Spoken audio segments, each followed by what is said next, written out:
amigos, ¿qué tal? Bienvenidos otra vez a Contraplano, tu programa de cine donde vas a encontrar lo mejor del séptimo arte. Como ya sabes, somos entusiastas del cine, hacemos este programa para cinéfilos como vos porque nosotros también somos cinéfilos. Si te parece, yo te invito a que recorras conmigo el Contraplano de hoy. En el 2007 se estrenó en varios festivales del mundo una película brasileña que para mí está entre lo mejor que dio el cine latinoamericano en estos últimos años. La película se llama Santiago, fue dirigida por João Moreira Salles. Y en ese momento su director dijo que no iba a filmar más, que después de esa película no iba a filmar más porque allí, eso es lo que sentía, estaba condensado todo lo que podía decir acerca del cine. Afortunadamente no cumplió su palabra. 10 años después trae al mundo del cine una película para mí maravillosa, se llama No Intenso Agora, en la que de modo ensayístico, digamos, con el mismo espíritu de lectura, digamos, con esa misma voluntad por ir a tratar de buscar en las imágenes algo más de lo que aparece a simple vista, nos entrega una película maravillosa. En esta ocasión, a diferencia de Santiago, en la que las imágenes habían sido registradas por él mismo algunos años después, toma imágenes registradas por otras personas, en algunos casos imágenes registradas por su propia madre en un viaje a China, pero lo que une a estas imágenes es que todas fueron tomadas por el mismo periodo, ¿no? Durante el mismo periodo, allá a fines de los años 60.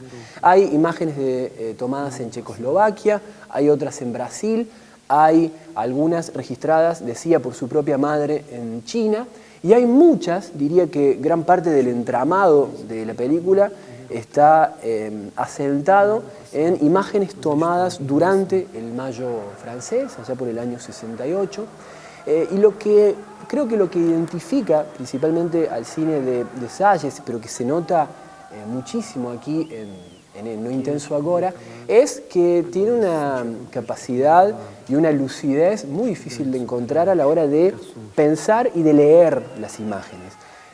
Salles parte casi desde el principio de una idea que es clave para avanzar en la película, ¿no? Avanzar en tanto espectador, y es que no siempre sabemos lo que estamos filmando.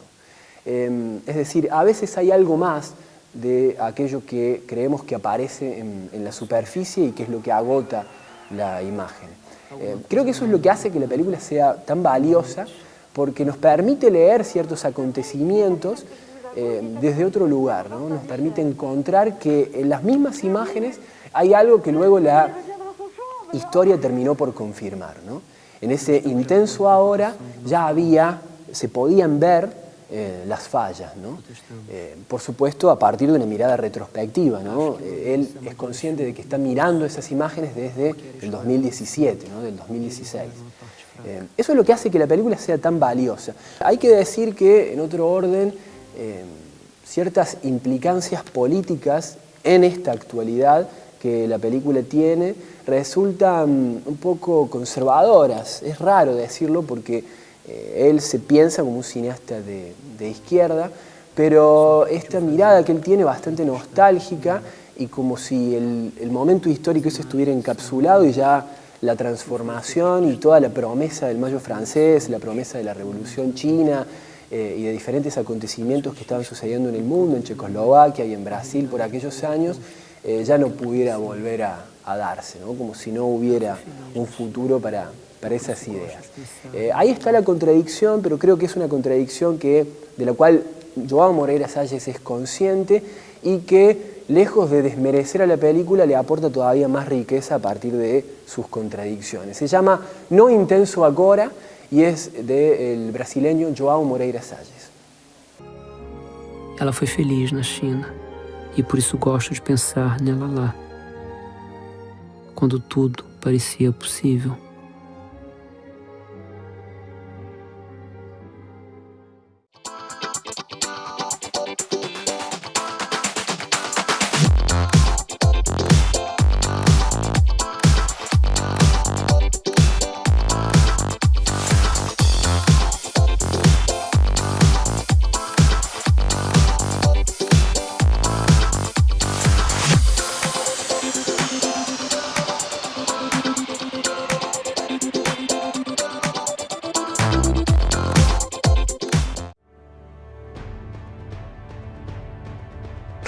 ves, pero saca lo mejor de nuestra tierra.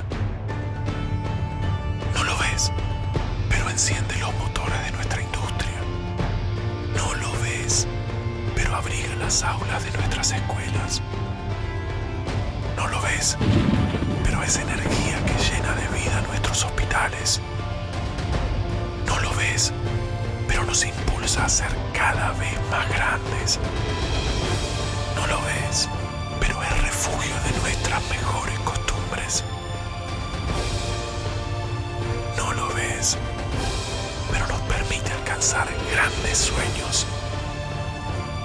En solo 2 años y medio, entre todos, hicimos la obra de infraestructura más grande de nuestra historia.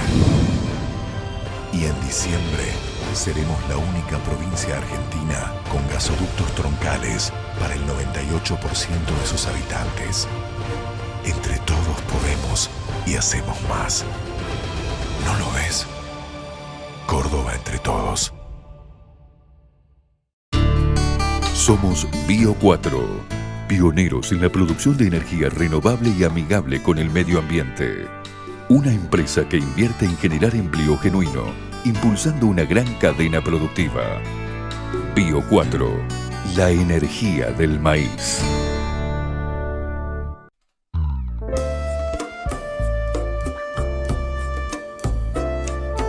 Como sabemos, el amor, a veces, en el mejor de los casos, termina con una separación de buena manera y en el peor con una demanda por alimentos o una muerte. Sí, pero esas historias de amor tuvieron un principio y ahora te vamos a mostrar las que consideramos nosotros mejores escenas románticas del cine. Sí, te hemos hecho una selección de 5 momentos de 5 películas para que disfrutes y te vuelvas a enamorar, si es que puedes.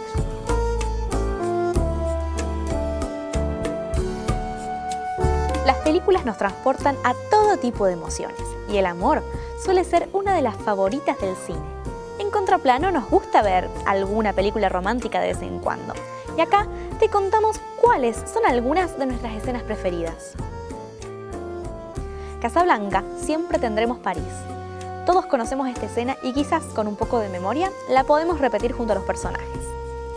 Ya hacia el final de la película, Rick le dice a Ilsa que tendrán que separarse. Mientras nosotros sufrimos de dolor porque el amor no es correspondido, él le dice que siempre tendrán París. Camila, Ladislao, ¿estás ahí? Una escena romántica no tiene por qué tener besos ni abrazos. A veces, el amor es más trágico, y en esa misma tragedia es que se perpetúa el sentimiento. Camila y el sacerdote Ladislao tienen un amor prohibido, y a causa de ello, ambos son condenados a ser fusilados por sus pecados. Al momento de morir, ella le pregunta, Ladislao, ¿estás ahí? Y él responde, a tu lado, Camila. Este diálogo abre y cierra la escena, sellando para siempre el amor eterno que hay entre ambos. Call Me By Your Name, primer beso de Oliver y Elliot. Los tiempos cambian y el amor se acepta en todas sus formas. Así es que en un campo de flores, Oliver y Elliot descubren que en realidad todo lo que quieren es el uno al otro y sellan esta unión con un romántico primer beso. Up, la vida de Ellie y Carl. Esta escena es una de las más tristes del mundo de la animación. Es básicamente un recopilado de la vida de Ellie y Carl, personajes de la película, desde el momento en que se conocieron, cómo se enamoraron y cómo su amor fue creciendo hasta que finalmente Ellie muere y deja a Carl solo. El romance en esta escena es darle el crédito a los distintos aspectos de la vida cotidiana y la forma en que las parejas se acompañan en cada etapa, algo que pasa todos los días, pero que jamás nos detenemos a ver. La La Land, City of Stars. En 2016, este musical nos dejó con el corazón con agujeritos, pero antes nos dio miles de momentos románticos, algunos de los cuales además son cinematográficamente alucinantes. Sin embargo, nuestro favorito es tan simple como esto, 2 personas cantando a dúo en un piano y hablando de amor. El ver a alguien a los ojos y que se iluminen los cielos, que ponga el mundo en marcha, una voz que diga estoy aquí y vas a estar bien. Resume perfecto el sentimiento.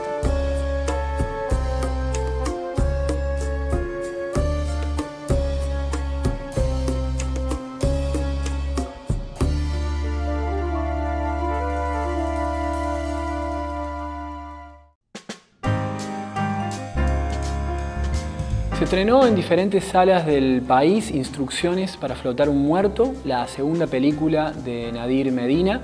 La semana pasada hacíamos referencia a través de una columna acerca de la película y hoy tenemos la oportunidad de conversar con el director, Nadir. ¿Qué tal? ¿Cómo estás? Muchas gracias por la invitación. A vos. Tu película anterior, tu primera película, El espacio entre los dos, estaba protagonizada por 3 personajes. Hay algo que es evidente en esta película y es que pareciera que hay también 3 personajes. Eso está muy trabajado a lo largo de la película. Una película que cuenta la historia de 2 personas, un hombre y una mujer, que se reencuentran. Entre ellos se respira una ausencia, hay una persona, un amigo de ambos. Para uno de ellos, para él, fue algo más que un amigo que falleció hace muy poco. Ese es el muerto al cual alude el título de la película y esa es la ausencia que de algún modo habita entre ellos, ¿no? Hay algo que es muy interesante en la película y que la hace distinta y es que esa ausencia se materializa, es decir, se constituye verdaderamente como un personaje. ¿Cómo trabajaste esa ausencia para que asumiera cuerpo a lo largo de la película? Mira, qué bueno. Nosotros como desde un principio había como una intención de investigar sobre eso, ¿no? Digamos, cómo podíamos hacer presente esa ausencia, cómo podíamos materializarla en imagen y sonido, digamos. Un poco hacer el ejercicio de filmar eso invisible o eso medio infilmable, porque no está. Y bueno, ahí apelamos a todas las herramientas del lenguaje cinematográfico que nos parecían como interesantes, que eran un poco los espacios, el movimiento de la cámara en esos espacios y la construcción sonora, que también iba muy hermanada con una cuestión visual de la película, que son esos vientos, esas cortinas que se mueven a partir de esos vientos, que un poco... ahí se empezaba a materializar esa presencia. Entonces hay como una búsqueda muy, muy profunda de filmar eso, de intentar registrar eso, pero no enrarecerlo, ¿no? La intención no era como crear una cosa onírica y muy enrarecida, sino como con solamente esos elementos y esa construcción, digamos, empieza a emerger esa ausencia, que un poco es eso que está entre medio de esos otros 2 personajes, y que está sobre todo anclado en lo no dicho, ¿no? Porque ellos no lo explicitan nunca en diálogos o en textos, sino que está ahí como medio flotando entre ellos. Un poco esa fue la intención, digamos, y un trabajo muy conjunto entre la sonidista Jessica Suárez, el director de fotos Santi Seminara, el director de arte Flor Hueve, de ir atrás de eso, ¿no? De ir como a cazar esa ausencia a partir de pensar mucho dónde poner la cámara o cómo ir construyendo esos pequeños momentos de vida. Hay algo que es muy difícil de lograr también y que en la película está muy bien logrado y es trabajar todos esos elementos de los que vos estás hablando en un mismo espacio, porque rara vez el relato nos aleja de los límites de ese departamento. Sí. También digo, hay un trabajo muy fuerte de montaje. Digamos, yo creo que la película es una película de personajes, de actuaciones, pero también es fuertemente una película de montaje, digamos, y es algo que con la montajista Lucía Torres fuimos encontrando realmente a partir del material que teníamos. La película es bastante diferente a lo que era el guión. Fuimos como reencontrando ciertos códigos a partir del material.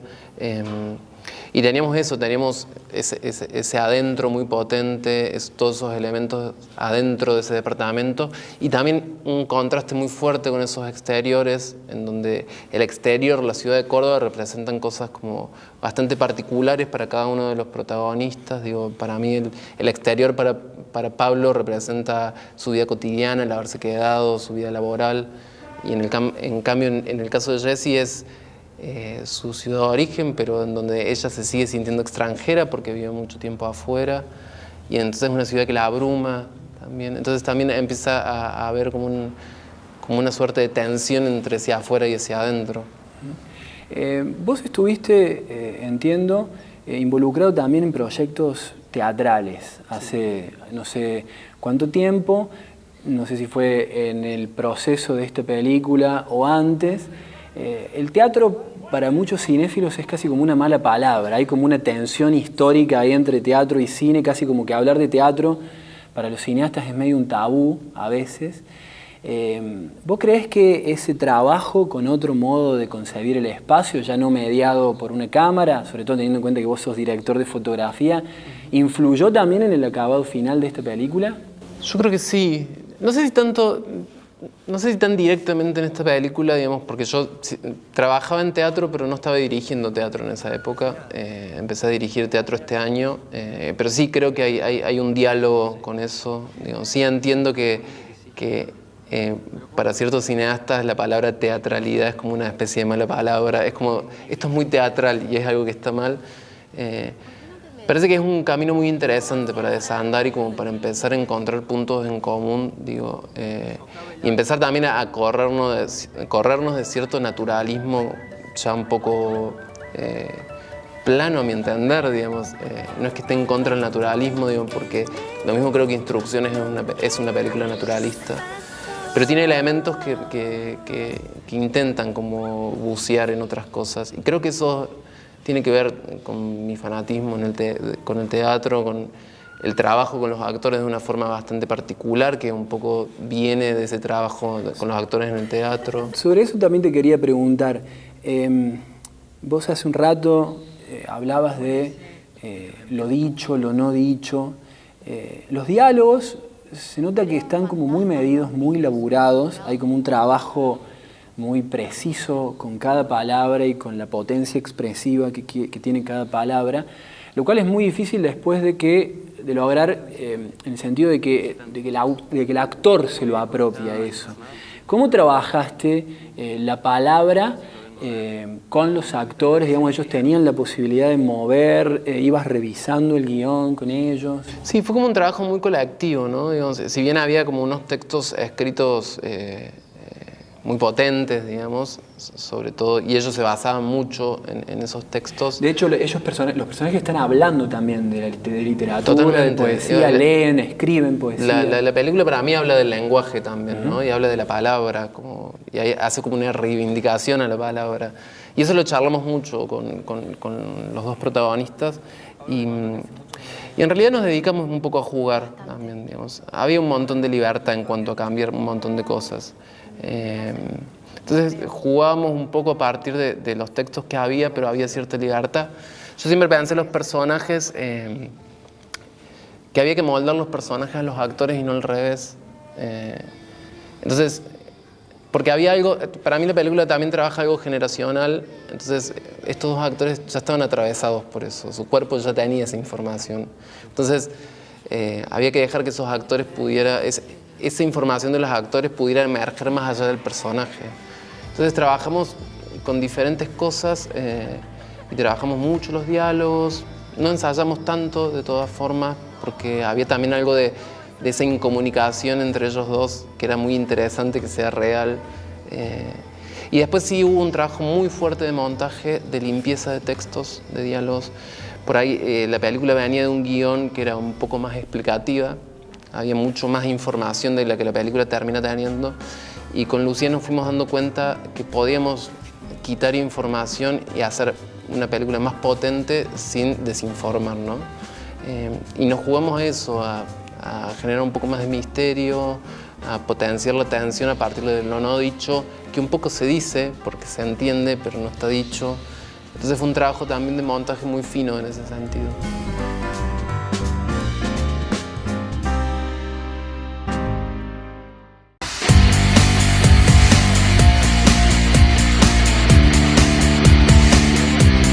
Vinimos con mis compañeros y representamos 2 temas y ahora estamos escuchando las otras bandas. La verdad que la propuesta está muy buena y es interesante ya que es solidario y de paso podemos conocer los talentos que hay en Río Cuarto de los jóvenes. Hay mucho talento. Bueno, hoy estuvieron participando 10 artistas, entre solistas y bandas. Se ha acercado muchísima gente, hemos recaudado un montón de alimentos. La propuesta está muy buena. Me gustó mucho y bueno, los chicos me preguntaron si me animaba a cantar y bueno, le dije que sí, algo que me gusta y está todo muy lindo y está saliendo de día, así que... Felicitar a los verdaderos protagonistas de las realizaciones de hoy en día, que no es ni más ni menos que la ejecución de proyectos presentados y debatidos en el Parlamento Estudiantil. En virtud de ello, 3 iniciativas de 3 colegios secundarios de nuestra ciudad hoy realizan este festival de bandas. La verdad que agradecer al público, a las instituciones, al Parlamento Estudiantil, que ha puesto de manifiesto que cuando nuestros jóvenes se proponen iniciativas y se comprometen, las mismas son posibles y se hacen realidad.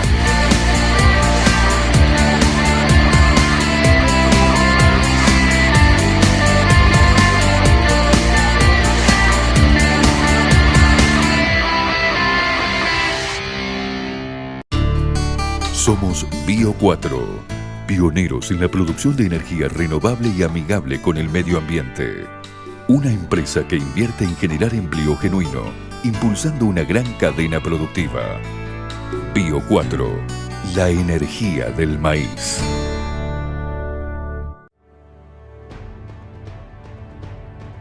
No lo ves, pero saca lo mejor de nuestra tierra. No lo ves, pero enciende los motores de nuestra industria. No lo ves, pero abriga las aulas de nuestras escuelas. No lo ves, pero es energía que llena de vida nuestros hospitales. No lo ves, pero nos impulsa a ser cada vez más grandes. No lo ves, pero es refugio de nuestras mejores costumbres. No lo ves, pero nos permite alcanzar grandes sueños. En solo 2 años y medio, entre todos, hicimos la obra de infraestructura más grande de nuestra historia. Y en diciembre, seremos la única provincia argentina con gasoductos troncales para el 98% de sus habitantes. Entre todos podemos y hacemos más. ¿No lo ves? Córdoba entre todos.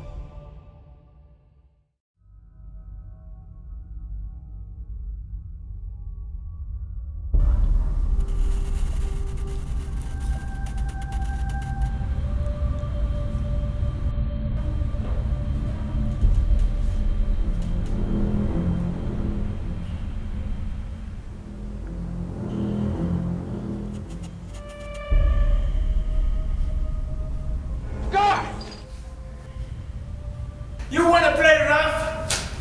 Say hello to my little friend!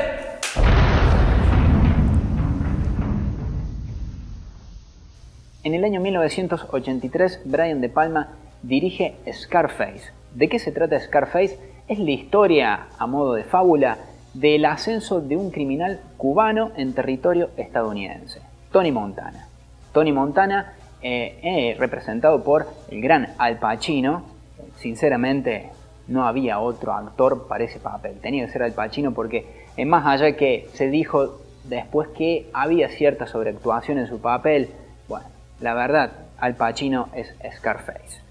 Tony Montana, entonces, en territorio estadounidense, comienza un rápido ascenso en el mundo del crimen, haciendo pequeños trabajos como sicario y posteriormente como capo del comercio de la cocaína.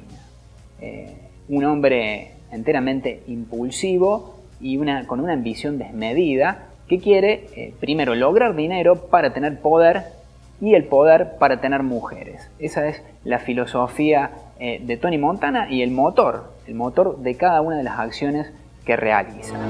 1980, Miami. They called it Little Havana, where the American dream had a price tag, and only one man in a million was hungry enough to pay. This country, you gotta make the money first. Then when you get the money, you get the power. Then when you get the power, then you get the woman. Scarface. Scarface está atravesada con un contenido brutal y violento, muchas escenas de sangre, al punto que Brian De Palma tuvo que recortar algunas partes por pedido expreso de la productora. Por su parte, Oliver Stone, quien fue el guionista de Scarface, pasó mucho tiempo investigando junto a la policía de Miami, sirviéndose de sus archivos fotográficos, y a la vez también con la DEA, el organismo internacional que lucha contra el narcotráfico. Hubo una exhibición previa de la película ante estas autoridades y la verdad se sorprendieron mucho por el contenido realista que Scarface presentaba. Dijeron, esto tenemos que mostrárselo a la gente porque el mundo del AMPA y del comercio de la droga es Scarface.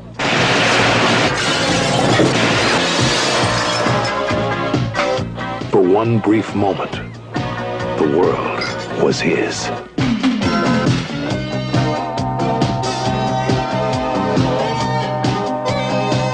If I check this with, she'd like me. You must be kidding. What you talking about? That's a Cadillac. En cuanto a las actuaciones, Al Pacino es la película, se carga la película del hombro, prácticamente hipnotiza al público con sus ademanes de narcotraficante, si bien algo estereotipados, pero muy precisos y de una violencia contundente. Dentro del reparto también podemos encontrar a una muy joven Michelle Pfeiffer como Elvira, la mujer del capo de la mafia de Miami, Frank López, la mujer objeto de esta película que Tony Montana anhela como una posesión más. Sin duda, Scarface es una película de visionado obligatorio, un poco porque nos gustan las películas de mafia y sobre todo por este carácter histórico al que hace referencia la oleada de inmigrantes cubanos a las tierras de Estados Unidos, oleada de 125.000 personas, así fue la estadística, de la que se dice, y en la película lo especifica, de que Fidel Castro se deshizo de un par de elementos no deseados. Uno de ellos, Tony Montana. Vean por favor Scarface de Brian De Palma. Who else can you trust? That's why you pay us when you do. You trust us. You're in good hands with us.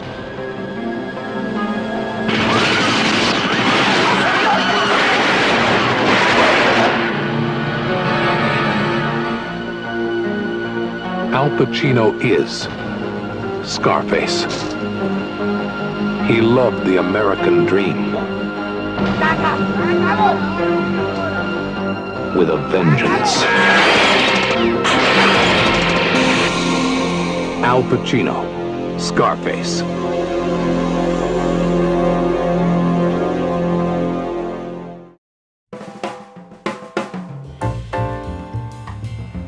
Y hemos llegado al final del programa, pero no se preocupen porque la semana que viene vamos a volver con más Contraplano. Gracias por haber estado ahí. Si quieren pueden darse una vuelta por la página web, por el Facebook, para seguir viendo y disfrutando los contenidos que semanalmente les preparamos a ustedes. Gracias y nos vemos la próxima. Chao.